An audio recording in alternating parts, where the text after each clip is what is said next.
Laurent, il a présenté? Laurent, je pense pas qu'il est. Non, Laurent, non. Alors, il est 20h30, le quorum est là, on peut attaquer. Compte rendu de la dernière fois, est-ce que vous avez des observations dessus? Non, je le mets aux voix, quelqu'un est contre, s'abstient, eh ben, il est approuvé et je vous en remercie. Décision du maire, je n'en ai pris aucune, donc tout va bien. Alors ensuite, les pouvoirs, on a dit qu'on avait Jean-Yves qui a donné pouvoir à Moi. Laurie, Sylvain, t'as regardé ça. Jean-Marc Jouffe À toi. à moi, Isabelle Nury Moi, apparemment. Je pensais que c'était Jean-Yves. à Sylvain.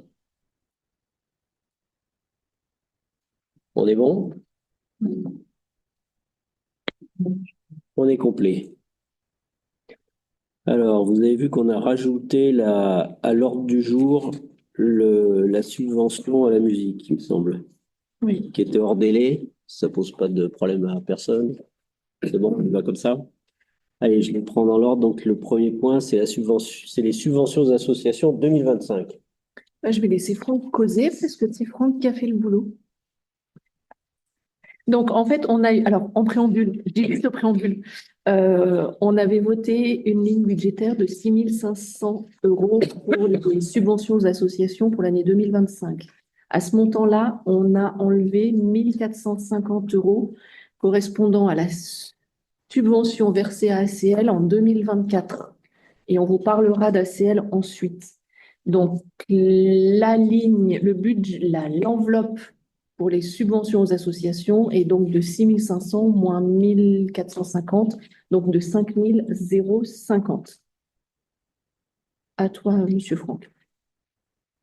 Donc, juste pour rappel, depuis quelques années, on a construit un petit modèle qui permet de calculer, d'estimer les subventions attribuées aux associations, qui dépend donc du budget qu'on a attribué, du budget total en fait, qui dépend de plusieurs critères, alors qui varient selon les années, mais qui en gros fait appel au nombre d'adhérents de l'association, le nombre d'adhérents total, le nombre d'adhérents Saint-Péliard, au budget de la SOS, au tarif d'adhésion, au nombre de soirées qu'ils organisent, au nombre de participants à ces soirées. Donc, il y a plusieurs critères qui rentrent en compte. Et à partir de là, ça nous permet d'avoir un petit calcul objectif qui permet d'estimer le montant attribué à chacune de ces associations. Donc, on s'est réunis lundi dernier où j'ai présenté en fait les résultats que j'avais calculés. Et en gros, vu qu'on a exactement le même budget total que l'année précédente, au moins, il y a 2 ans, on arrive c'était à 50 € près au même résultat que ce qu'on avait eu l'année d'avant.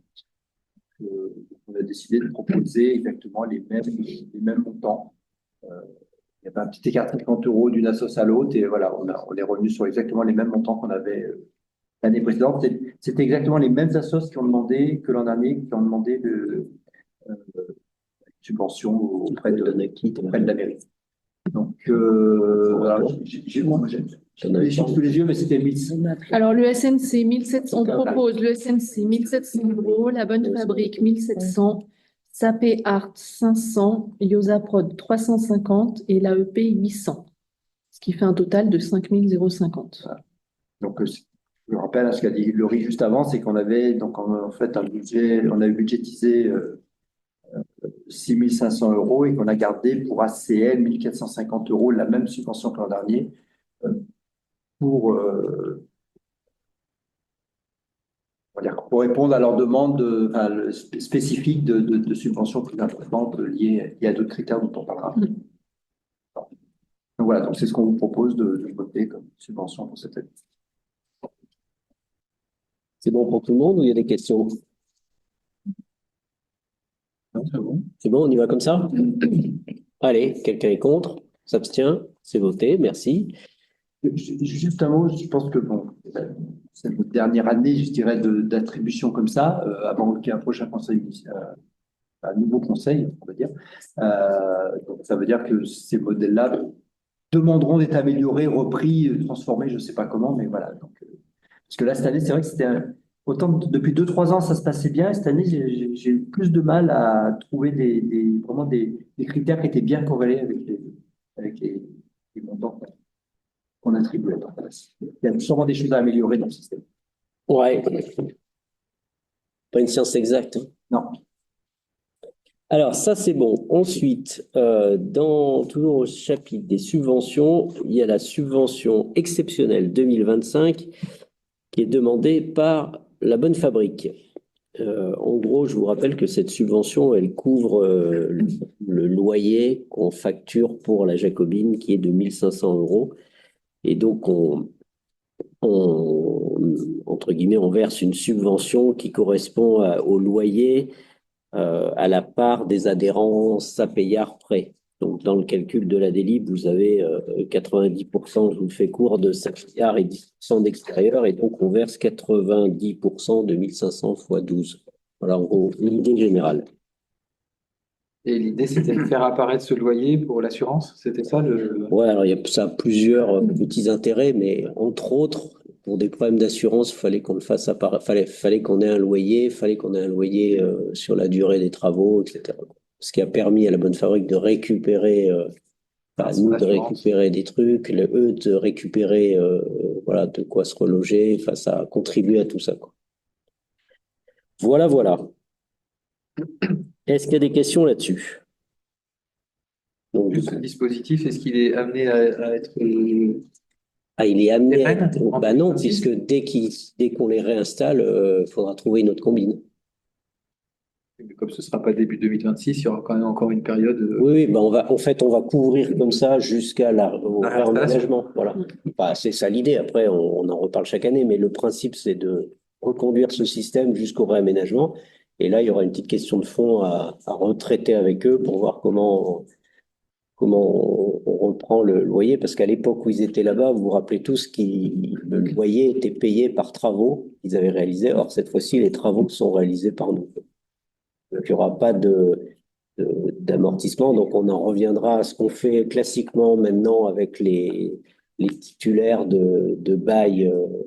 On applique le tarif préfecture et après, on verra en fonction de leur demande, ce qu'on fait d'une sub ou pas par rapport à ça, quoi. Mais ça sera quand on réintégrera, quoi. On est bon là-dessus? On y va? Quelqu'un est contre? S'abstient? Eh ben, c'est voté. Merci pour eux.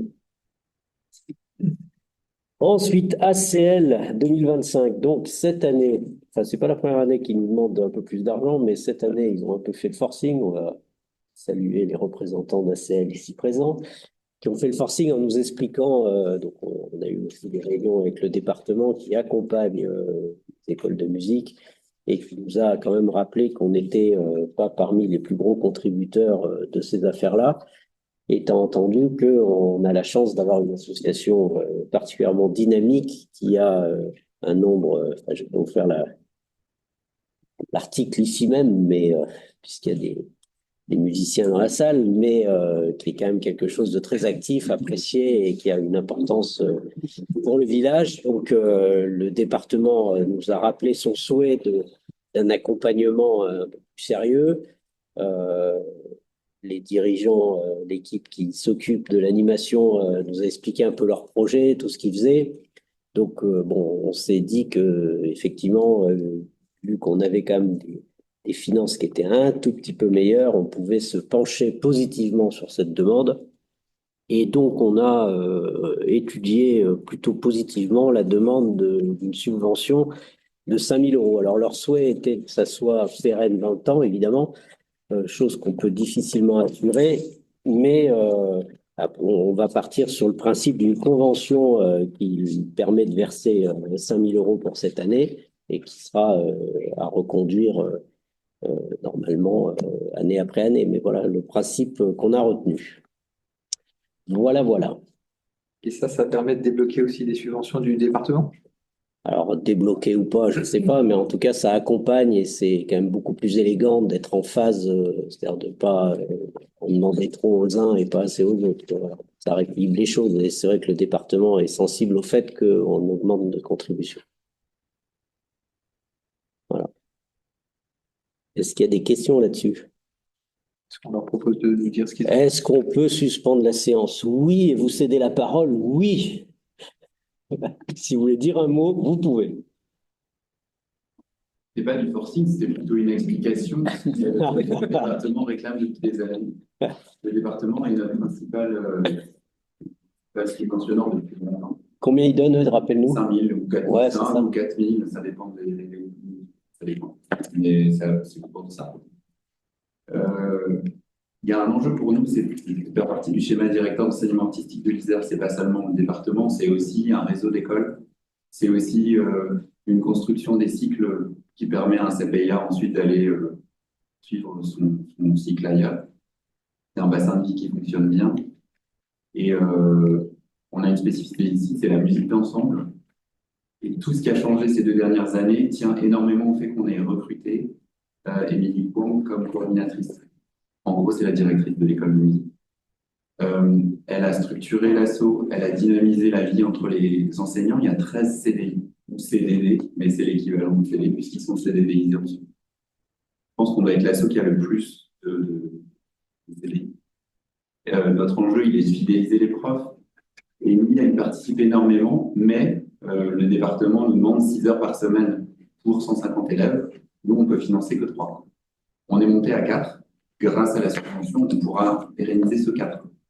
Parce que rien ne dit qu'on aurait pu continuer. Je ne sais pas comment le département, lui, va continuer à nous accompagner.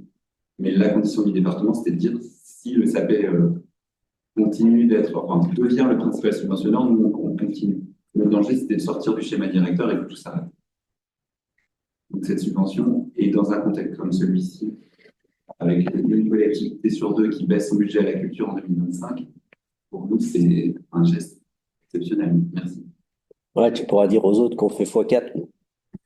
Il y a une collectivité sur 2 qui baisse son budget à la culture en 2025. Ouais. Le SAPE est une exception. Tout en augmentant leurs impôts, attention. Ok, c'est bon? Il faudra nous dire quand on signe la convention. Alors déjà, il faudrait qu'on soit d'accord, et ça va être l'objet du débat qu'on va reprendre, avec tout le suspense. Alors, on reprend notre conseil. J'ai juste une question. Quand tu parles de salariés, moi j'ai vu qu'il y avait 1,1 salariés. Et donc, Et en fait, ils sont. Oui, bien sûr. Oui. C'est bon? Plus de questions? Alors, on reprend le conseil. Sur cette subvention, est-ce qu'il y a des questions, des observations? On est bon? La convention, elle est juste annuelle. Ce qui était proposé Voilà. et au départ, c'était. Ce qui aurait été souhaité par la ACL, c'était d'avoir sur 3 ans, c'est-à-dire en phase avec les conventions, etc. Et nous, pour l'instant, Elle est notée pour 3 ans. La présente convention entrera en vigueur le 1er septembre 25 et son terme interviendra au 31 août 28. Mais il est noté qu'on finance 1 an, conformément aux règles établies par la commune du Sapé sur la base d'un dossier annuel de demande. Une subvention de fonctionnement de 5 000 € sera attribuée à ACL pour l'année 2025. Cette subvention fera l'objet d'un réexamen chaque année. Voilà. Donc, l'engagement des 5 000, il est uniquement sur 2025. walou, walou. On est bon? On met ça aux voix? Quelqu'un est contre? S'abstient? Eh ben, merci pour ACL et bravo à tout ce que vous faites. Voilà. On est plutôt content d'être en mesure, enfin, de vous accompagner comme il se doit. Voilà. Et juste sur cette subvention et sur celle de la boîte fabrique, ou comme on ne l'avait pas budgété initialement, c'est quelque chose qu'on vient prendre où et comment dans le budget? Il n'y a que celle d'ACL qui n'a pas été budgétée. Celle de la boîte fabrique, elle l'était. Ouais, celle-là, on l'avait prise et celle-là, on va la gratter ailleurs. Il y a 3 500 en gros à... Oui, oui. C'est 5 000 plus les 1 450. Non, Y compris d'accord. c'est le total. de plus qu'en gros. Oui, il y a 3 500 de plus. Donc les carrés de 3005, donc à l'échelle, ça passe quoi. Après, c'est un petit peu de bidouille comptable, quoi. On est bon là-dessus? Ce sera coupe de bois. Oui. Donc la coupe de bois, c'est la parcelle 11 qui va être coupée. Dis-nous où elle habite. Alors, elle habite quelque part par là. Je ne sais pas dire exactement. C'est celle qu'on a martelée cette année. Je sais pas qui était au martelage. C'est celle qui est au-dessus du moulin? Toi? Oui, il est par là-haut. Ouais. Et donc, non, mais ce qui est intéressant, c'est pas l'endroit où l'est, c'est intéressant, c'est le volume de bois. Donc, il y a 58 mètres cubes estimés. Et en fait, ça sera, plutôt que de passer par les ventes aux enchères, on fait ce qu'on appelle une coupe en régie, c'est-à-dire c'est l'ONF qui va s'occuper de la vente, de la coupe et de la vente. Et donc, on avait constaté la dernière que sur des parcelles qui étaient faites par l'ONF, ça revenait au même. Même pour certaines parcelles, c'était plus intéressant. Ça dépend du marché. Donc, j'ai calculé un volume de 58 mètres cubes, ça va faire dans non, volume total, pardon. C'est à l'hectare. 572 mètres cubes, ça va faire entre 14 et 16 000 Pas mal. euros. Voilà, bah, oui, c'est une belle parcelle. Donc, voilà, disons qu'on est sûr. C'est plus. On n'est pas forcément gagnant parce que quelquefois, dans les ventes aux enchères, bah, il y a une grosse demande de bois, donc c'est un peu une loterie. Mais là, on est sûr de la faire. Voilà. Donc, il faut une délibération pour ça, que nous demande l'ONF. Les barbiers. Ah, c'est sympa, dis donc. Alors, après ce brillant exposé, est-ce qu'il y a des questions? Mieux du chocolat.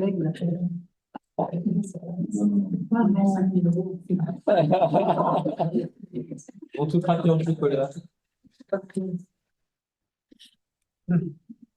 Bon cœur.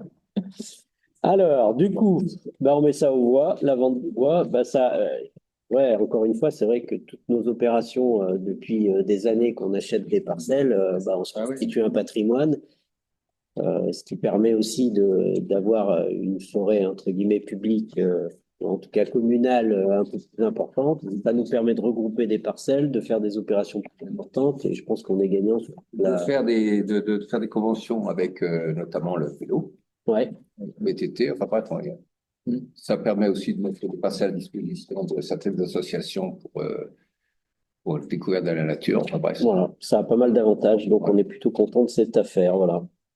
On est bon, on peut mettre ça aux voix? Quelqu'un est contre? S'abstient? Eh ben, je vous remercie. Annulation de créance, Dame Anne. Donc en fait, on a une créance qu'on n'arrive pas à retrouver. En fait, c'est une entreprise qui vendait du café sur le marché en 2023. Et la personne est décédée, donc depuis, forcément, voilà, derrière, on n'arrive pas à retrouver voilà, des descendants ou autres. Donc, on vous propose d'annuler cette créance qui est difficilement recouvrable à ce stade. C'était pour venir au Le marché. marché, tu sais, Ils sont venus, hein? Ils sont Les venus. commerçants. On Voilà. a facturé, en fait. Voilà. Les gens qui vendaient du café au marché. Ouais, à une époque. Là, c'était une société. En 2023. C'est vieux, hein? Ouais, t'étais jeune.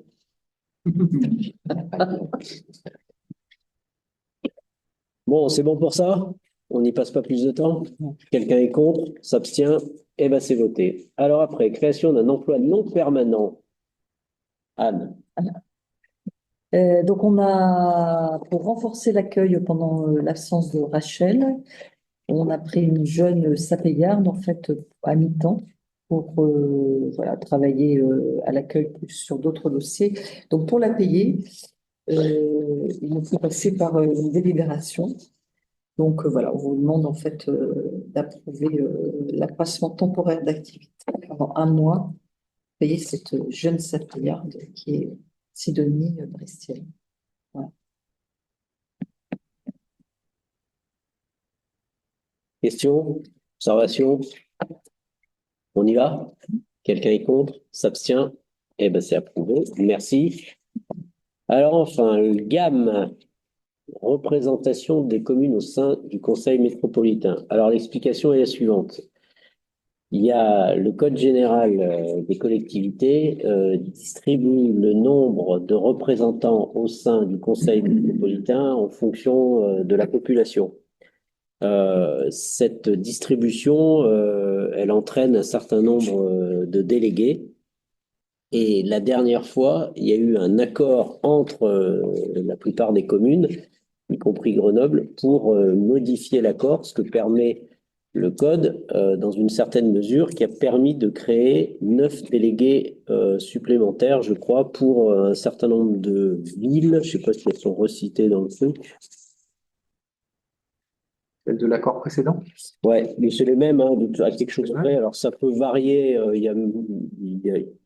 Faut attendre les résultats définitifs, mais les villes qui sont concernées, ça doit être Cessiné, Sassenage, Le Pont-de-Clé, Ebens, Vif, Vars. Non, stop. C'est ceux après qui ben, commencent par 1. C'est à partir de. Ouais, voilà. Ah oui, alors c'est Vif, Vars, Cessin, Clé, Gières, Visil, Domaine, La Tronche, Saint-Martin-Pinou. Voilà. Ça fait 9, ouais, c'est ça. C'est 9 villes qui, dans le code général, ont qu'un représentant et la dernière fois, c'était passé à 2. Donc toutes les villes que j'ai citées avaient 2 délégués.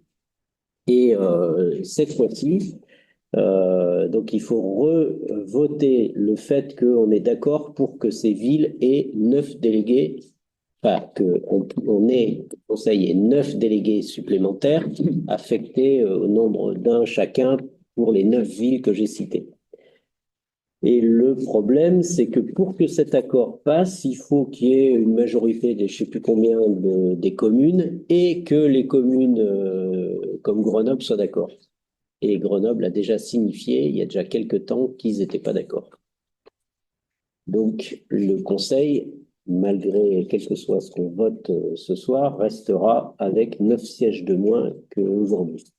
Alors, nous, on a expliqué que c'était quand même assez pénible parce qu'en fait, les 9 sièges, en gros, ça permettait de rééquilibrer les histoires hommes-femmes. Ça faisait en plus plus de délégués parce que les conseillers métropolitains, on a trop de boulot dans ce type de ville.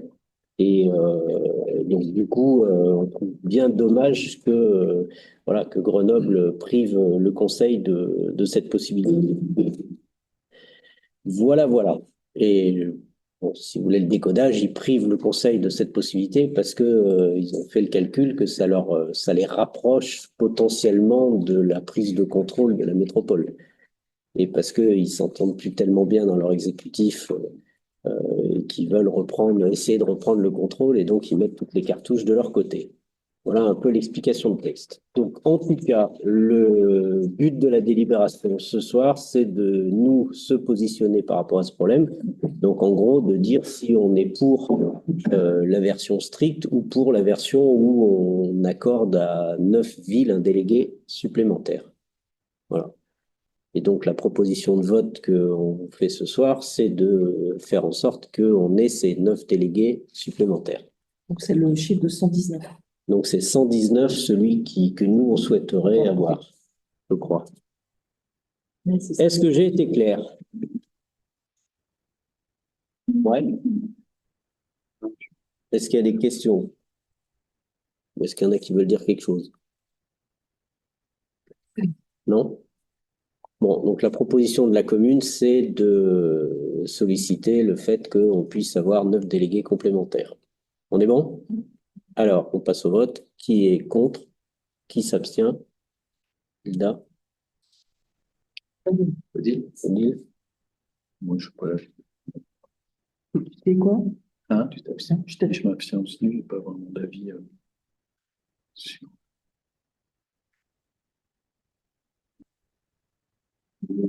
Là, c'est 9 villes, c'est en fonction de la population. C'est la population. En fait, c'est des villes qui ont une strate de population Qui est, voilà, qui est la plus importante. Les Vins, on avait 2 pour 10 000, et Vif, on avait un pour 8 500 ou 8 600. Ouais. Quoi. Donc, il y a un petit décalage sur les ratios. Quoi. Après, sur les grandes villes, mais de toute façon, après, les petites villes, la surreprésentation. Nous, on est déjà en surreprésentation. Enfin, les petites villes, il n'y a pas débat. Hein. C'est déjà presque une chance qu'on ait un délégué. On est à 323%, Mont-Saint-Martin, 4100.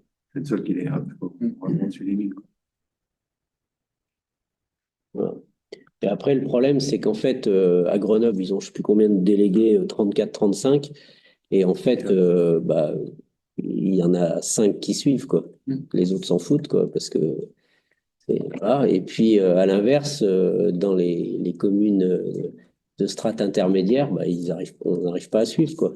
Parce que je vous rappelle, quand vous êtes à la métro, derrière, moi, j'ai peut-être 12 délégations, quoi. Vous êtes au SMAG, au TAG, à l'ALEC, à Territoire Énergie 38, enfin, il y en a des listes comme ça, les PFI, les machins, les trucs, enfin, c'est sans fin, quoi. Et ça, c'est des kilos de réunions, c'est des machins, et donc ça des heures, quoi.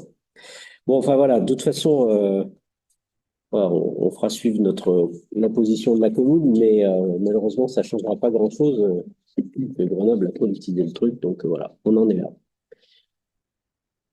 Sujet suivant, la convention de groupement pour l'accompagnement proposée par Citeo en matière de déploiement de la collecte pour le recyclage des déchets d'emballage ménager issus de la consommation hors foyer. Tout le monde a bien compris de quoi on parlait. Je regarde personne dans cette salle. Voilà. Pour ceux qui ne le savent pas, Anne s'occupe des déchets à la métropole. Mais en fait, elle vient espionner. Alors, je vous le fais court, mais je parle sous ton contrôle quand même, hein. Mais ce que j'ai compris, c'est que c'est les poubelles de rue qui aujourd'hui ne permettent pas de faire du tri, il y a une étude en cours pour permettre de faire le tri dès la mise en poubelle par les promeneurs et visiteurs. Voilà. Une obligation en plus. Je pense que c'est... Non?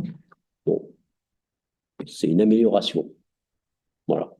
C'est marqué ça. Depuis le 1er janvier 2005, le tri des déchets issus de la consommation en foyer est devenu obligatoire en France. Ouais, mais après, tu peux retrier le sac avec les petits bras. Il y a plein de... Enfin, voilà, donc c'est de faciliter le tri, comme toujours, en le faisant au plus tôt.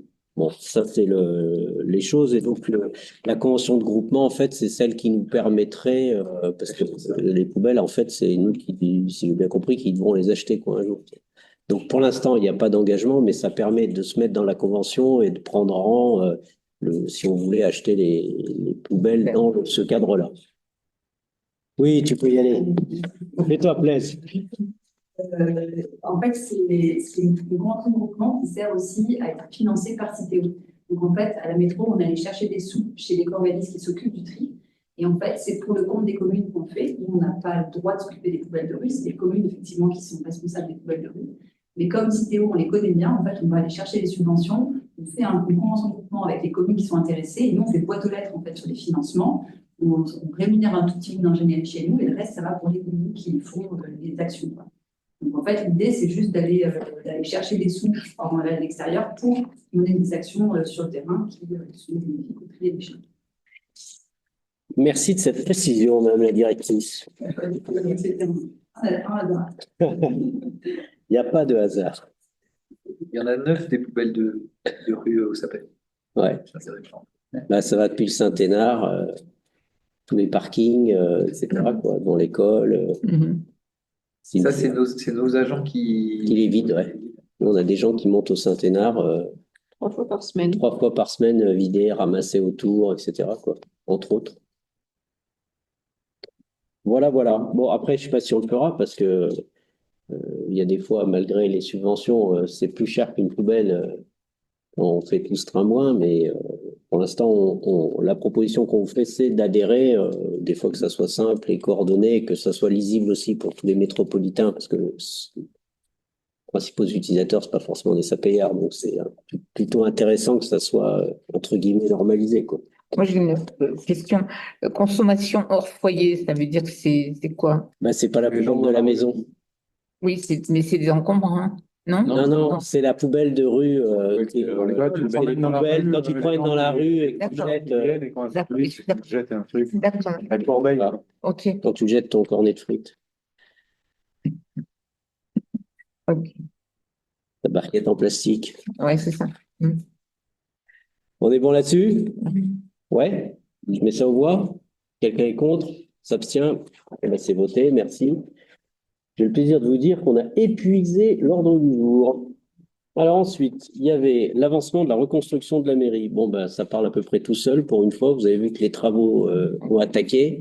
On a passé la plupart des marchés. Il ne nous reste plus que la serrurerie à déboucler, mais on a des offres, ce qui n'était pas le cas il y a quelques temps. Donc ça devrait se passer à peu près correctement et on est à nouveau pas trop loin des prix, donc ça devrait bien se passer. Donc là, ils ont attaqué bille en tête là, des constructions. Bon, bah, après, faut que ça suive, quoi. vous avez pigé qu'ils vont tomber l'aile, là, ça va être un peu violent, et qu'après, ils tombent les planchers. Quelle aile?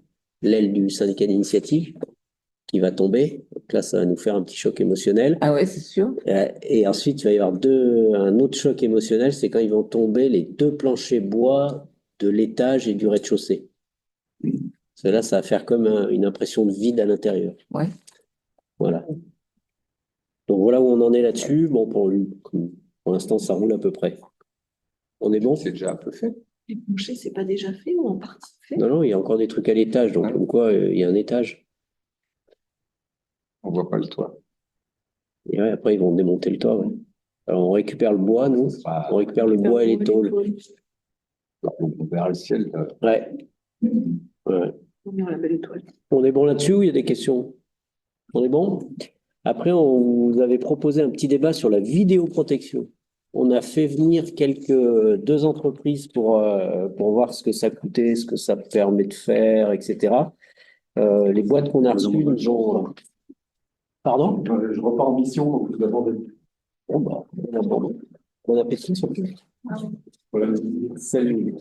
Donc, on a fini les deux boîtes. Alors, ce qu'ils nous ont expliqué, c'est que c'est pas si simple que ça, à part mettre des fortunes, quoi. C'est qu'une caméra, soit ça lit des plaques d'auto, soit ça filme un endroit précis, soit ça fait un visage, quoi. Mais ça fait pas tout en même temps. Et non plus, ils savent pas faire de l'arrêt de bus au niveau de l'école jusqu'au bar et le fond du parking. C'est-à-dire, il faut faire des choix assez précis sur ce qu'on cherche. Donc, par exemple, on peut lire les plaques à la sortie du parking, on peut lire les plaques à l'entrée ou à la descente de la départementale. Ça se fait déjà de caméras, par exemple. Après, on peut regarder les entrées-sorties du camping, c'est encore une autre caméra. On peut filmer l'entrée de l'école, mais c'est encore une autre caméra. Enfin, vous voyez, c'est à chaque fois, faut vraiment se poser la question de ce que ça cible ou pas, quoi. Donc, ils nous ont fait un peu des offres comme ça pour voir. C'est pas hors de prix, quoi. Tout le système, je sais plus combien. Il y en a qui avaient vu, c'est dans les 6 à 8 000 euros, quoi, à peu près, avec l'enregistrement, le truc, etc. Ça permet de se reconnecter aussi avec tout le système, parce qu'au niveau de la métropole, toutes les communes mettent en commun leurs images pour gendarmerie, police, pour pouvoir faire les recherches. Bon, après, je sais pas s'il y en a qui se sont intéressés au sujet, mais c'est pas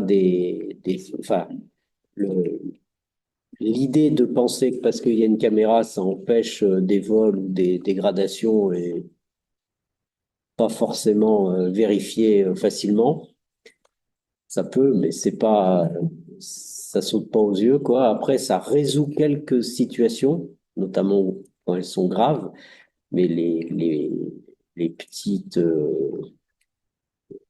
délinquants qui cassent une vitre, voilà, et qui repartent, on n'arrive pas à faire grand-chose, quoi, voilà. On voit un petit peu l'état du dossier, donc C'est quoi le point de départ de la réflexion? c'est qu'il y a des gens qui nous en demandent. Parce qu'il y a des gens qui en ont marre de se faire casser leur bagnole, rayer leur voiture, de se faire voler des trucs. Donc, on a régulièrement un flux comme ça. Je vous rappelle que tous les campings, les parkings du village, comme ils sont touristiques, sont tous visités tous les jours, systématiquement. Et que toute personne qui laisse son sac ou son blouson dans la voiture, si c'est pendant la tournée, il se fait ouvrir la voiture, y compris devant la mairie, hein. Il n'y a pas de problème. Sur le parking de l'école, au Saint-Hénard, au col de Porte, à la Jacobine, tous les parkings, en fait, il y a des gars qui font le tour en permanence, comme le renard avec la poule. Et voilà, donc les gens, après, ils viennent nous voir en nous disant qu'on est complètement cons et que, bien sûr, que s'il y avait des caméras, ils n'auraient pas été volés, quoi. Voilà. Donc, du coup, on s'est posé la question, on a fait faire des devis là qui sont en cours pour voir un peu ce qu'on peut faire, mais pour l'instant, on n'a pas de... Pareil pour le camping, le gestionnaire du camping se plaint que sans arrêt, des gens libres et autonomes en camping-car viennent aux toilettes, prendre des douches, etc., profiter du camping tout en étant libres et autonomes, quoi. C'est-à-dire sans payer, quoi. Donc, lui, il aurait souhaité aussi qu'il y ait un peu de contrôle de ce côté-là. Voilà. On est sûr que les communes qui ont ce genre de système ont moins d'infractions que les autres. Non, c'est ce que j'ai dit. C'est pas. En fait, il y a aujourd'hui, pas- aujourd'hui, les voleurs savent qu'ils sont filmés à peu près de partout, Ouais, donc ils s'en foutent à peu près complètement. Ah, Ça sert à rien. donc Ah, Ça sert à rien. pour l'aspect strictement prévention, semble-t-il, attends, j'ai pas la vérité, hein, je vous dis ce que j'entends et ce que j'ai lu, c'est assez limité parce que les gens aujourd'hui, quand ils rentrent dans votre maison, que vous ayez une alarme ou pas, de toute façon, ils font vite le tour, ils prennent l'argent, les bijoux, un ordi, trois bricoles et ils se barrent, quoi. C'est plus à l'ancienne où ils s'installent toute la nuit pour faire des tri, quoi. C'est plus comme ça. Ils savent que même si ça sonne pas, potentiellement, il y a des alarmes à peu près partout. Sur la voie publique, il y en a une au col de porte, il y en a à Coran. Enfin, oui, quand la gendarmerie veut. Les webcams, tu veux dire? Non, non, il y a une caméra au col de porte, par exemple. Elle est en plein col de porte. fonctionnel. Pardon? Il y a des caméras à plein d'endroits qui ne sont pas branchées juste pour dissuader, il y en a plein. Non. Oui, oui, il y en a de plus en plus. Mais au col de porte, par exemple, il y en a une. Circulation. C'est celle du département. Ils surveillent la neige, la circulation, mais quand on cherche une plaque de quelqu'un qui est parti en montant, on le retrouve comme ça. Et pareil en descendant, à Coran, il y en a, et plus loin, donc on arrive à choper des plaques déjà. Voilà. Et après, nous, sur notre parking, bon, si c'est pour voir une camionnette blanche avec des fausses plaques et deux gars qui sont en jean avec un pull et qui ont deux yeux, ça change pas non plus la face du monde, quoi. C'est un peu la problématique de ce truc-là, mais par contre, ce qu'il faut savoir, c'est que la plupart des gens qu'on arrête au sapé, c'est des gens qu'on connaît. D'ailleurs, celui qui a percuté votre bagnole sans avoir eu la gentillesse de vous dire qui il Les gens du était, sapé, tu veux dire? c'est des gens du sapé.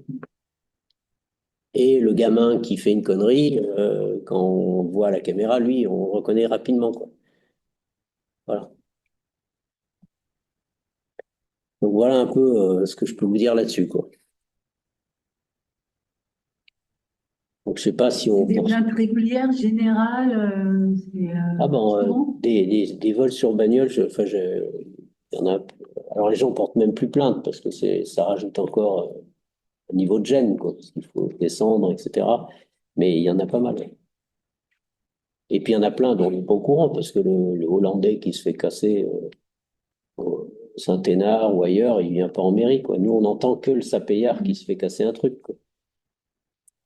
Enfin, tu vois, quand tu te fais casser ta voiture à Grenoble, tu cours pas à la mairie de Grenoble dire que c'est quoi ce bordel. Voilà. Donc nous, on voit que les sapéards qui viennent se plaindre qu'ils ont été victimes de quelque chose. Et donc c'est pour ces gens-là qu'on se pose la question de dire est-ce que ça vaut le coup d'en mettre une, deux ou rien. Voilà. Je sais pas quel est votre sentiment sur le sujet. Je pense que ça sert à rien, donc, d'un point de vue à part de faire plaisir, effectivement. C'est pas que pour faire plaisir, tu sais, faut jamais dire que. Non, non, mais à part de répondre effectivement à une demande d'avoir le sentiment d'être mieux protégé, quoi. C'est pas nul, hein, ça. Le sentiment de se sentir protégé, c'est pas nul. Ouais, je comprends. Alors, bah, tu vis pas assez dans la terreur. Moi, ce que j'avais lu, c'est que c'est un peu efficace dans les lieux publics confinés, c'est-à-dire dans les halls de services publics, dans les trams. Voilà, le fait qu'il y ait de la vidéoprotection dans des lieux un peu confinés comme ça, et où on peut effectivement mieux identifier tout ça, là, ça a un effet vraiment sur la délinquance qui est palpable. Et dans tout ce qui est Et puis là, espace public ouvert. Délinquance, pas seulement matérielle, mais aussi une délinquance physique, quoi. Voilà. Ouais, Donc là, c'est un peu différent. Et dans les lieux ouverts, ça n'évite pas les délinquances, ça déporte les incivilités ou les conneries de gamins ou tout ça. C'est-à-dire que si une caméra là, bah, ils vont aller ailleurs et en fait, on va quadriller tout le territoire. Et voilà. Donc, ouais, ça règle quelques cas, ça calme oui, d'autres. et derrière, ça permet de temps en temps, Voilà. je crois, dans un gars, hein, c'est sûr. d'identifier quelqu'un ou une plaque ou un truc. C'est 6%. Ah ouais. Les dernières études. Ils ont fait une étude en Isère sur des villages qui avaient pas. Dans 6% des cas, ils ont pu améliorer. L'amélioration, c'est à peu près 6%, mais ça veut dire sur 100 vols, il y en a 6 qui sont résolus, quoi. Dans un cas. C'est chiant. Ouais. Et après, qu'est-ce qui se passe? C'est pas un one shot en plus, tu parles de 6-8 000 euros, mais il y a de la maintenance derrière sûrement. Oui, et puis ça tombe en panne et il faut les régler. C'est pas juste. C'est des abonnements, parce qu'il y a de la data qui est enregistrée en Oui, ça peut- permanence, oui, oui, on a une idée qui est du gardée 6 mois et qu'on interroge. On a une idée du prix. En fait, tu payes un abonnement mensuel plus l'installation. Les systèmes les plus simples, à 2 000 à 3 000 euros, tu as quelque chose. Ouais. Voilà. Et puis après, plus tu veux de qualité, de finesse, etc., dès que tu veux pouvoir régler des choses, c'est plus cher, quoi.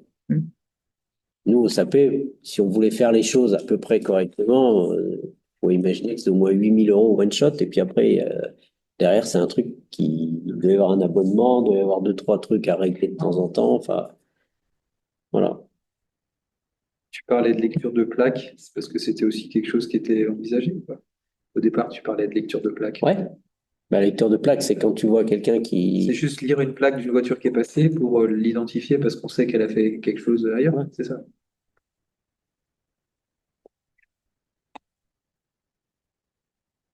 Donc voilà, je prenais votre avis.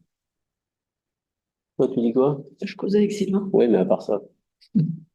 Moi, je suis pas, J'ai pas, pas chaud, hein. pas très chaud non plus. Moi, sur la place du village, je pense que ce serait une bonne idée quand même. Parce qu'il y a quand même eu pas mal de dégradations sur les bagnoles et tout. Ouais. Si, je sais pas. Moi, je trouve que cet argent mis là, il n'est Ouais. pas mis ailleurs. Voilà. Pour moi, C'est presque 2 fois le prix qu'on a mis dans notre poste, quoi.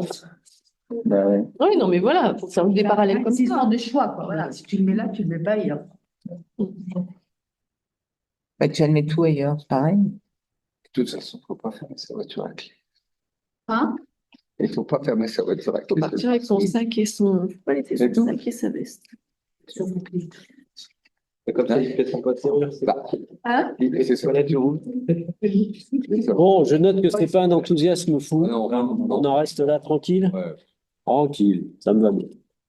Est-ce qu'il y avait d'autres sujets? Juste un truc, je sais que c'est pas, ça dépend pas de la commune, mais le gravionnage des routes là qui a eu lieu, il y avait des stocks en gros, quoi. Comme chaque année, c'est le même Non, principe. non, mais là, ils ont mis c'est du gravier, c'est du bac à sable qu'on a dans la rue. C'est aux rues de Loi? Puis toutes les rues, enfin, pour les vélos, c'est mortel. C'est dans chaque fois que ça se l'est tombé aussi. Ils en ont mis partout. C'est une technique d'entretien des routes, en fait. Ouais. En fait, ils comptent sur toi pour tasser. Ouais, c'est ça. Puis il y a des endroits où tu te dis, mais pourquoi ils sont mis là? Tu descends le col de Porte, je me suis dit, c'est des petites rues, mais descendre du col de Porte, quand tu arrives à Bichurca vers Saint-Tulle, derrière, c'est tout gravillonné. Alors moi, au deuxième vélo par terre, j'ai quand même appelé la métro pour leur dire de faire quelque chose, quoi. Donc, soi-disant, ils ont demandé à la boîte de remettre des panneaux attention gravier. Oui, Voilà. Bah oui, il n'y en a pas eu.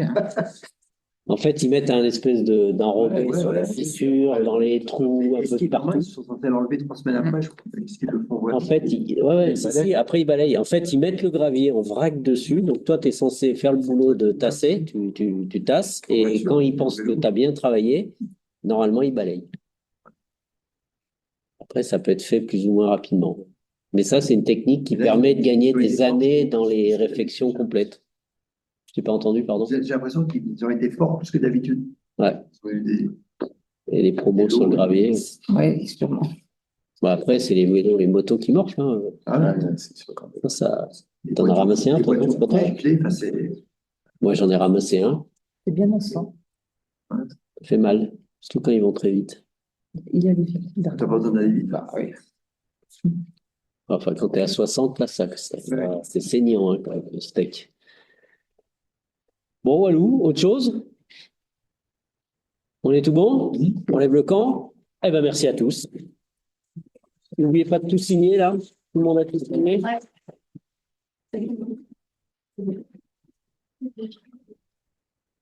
Quoi? Ouais. Faut les mettre là-bas.